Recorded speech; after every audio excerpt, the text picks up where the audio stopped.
Hello friends, Sundari's kitchen தாளிக்கும் வாசமில் இன்றைக்கி தினை அரிசி பாயசம், அதாவது குதிரைபாலி அப்படிங்கிற சிறு தானியத்தை வச்சு எப்படி செய்யறதுன்னு சொல்லி பார்க்கலாம். தினை அரிசியில் இரும்பு சத்தும் சுண்ணாம்பு சத்தும் அதிகளவு நார்ச்சத்தும் உள்ளது.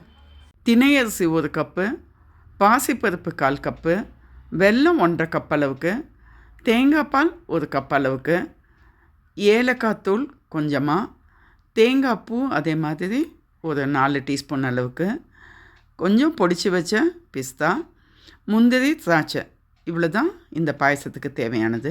தினை அரிசி பாசிப்பருப்பை நல்லா களைஞ்சிட்டு இதை மாதிரி வடிகட்டிட்டு நெய் ஊற்றின பாத்திரத்துலேயே நான் இப்போ நல்லா அதை வறுத்துக்கிறேன். நல்லா வாசனை வர அளவுக்கு நம்ம வறுத்து எடுத்துக்கலாம்.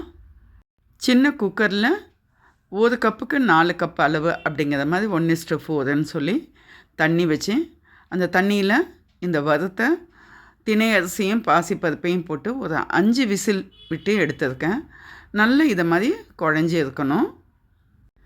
வெல்லத்து கூட 1 கிளாஸ் தண்ணி சேர்த்து அது நல்லா கரைய விட்டு வடிகட்டி, பாகுப்பதம்லாம் தேவையில்லை, வடிகட்டி நம்ம வெந்திருக்க தினையில் சேர்த்துடலாம். எல்லாம் சேர்ந்து கொதிக்க விடுற அளவுக்கு இதை ஒரு கொதிக்க விடலாம். இதில் 1 பிஞ்ச் அளவுக்கு உப்பு சேர்த்துக்கிறேன். 1 டீஸ்பூன் அளவுக்கு ஏலக்காய் தூள் அதே மாதிரி சேர்த்து கலந்து விட்டுடுறேன். 1 கப் தேங்காய் பாலும் இப்போ பாயசத்தில் சேர்த்துட்றேன். இந்த நேரத்தில் நம்ம அடுப்பை அணைச்சிடலாம். தேங்காய் பால் சேர்த்து கொதிக்க விட தேவையில்லை. இப்போ 1 டீஸ்பூன் நெய்யில் முந்திரி, திராட்சையை வறுத்து பாயசத்தில் சேர்த்துடலாம். தேங்காய் துண்டுங்களை பல்லாக சின்ன துண்டுங்களாக நறுக்கிட்டு அதுவும் நெய்யில் வறுத்து சேர்க்கலாம். அதுக்கு பதிலாக நான் இங்கே தேங்காய் பூவை லேசாக வாசனை வர அளவுக்கு வறுத்து பாயசத்தில் சேர்த்துட்றேன். சின்ன வயசில் மகாமகத்துக்கு கூட்டிகிட்டு போனப்போ எங்கள் பாட்டி தேனும் தினை மாவும் சேர்த்து செஞ்ச உருண்டைகளை கொடுத்ததெல்லாம் இப்போ நினைவில் வருது.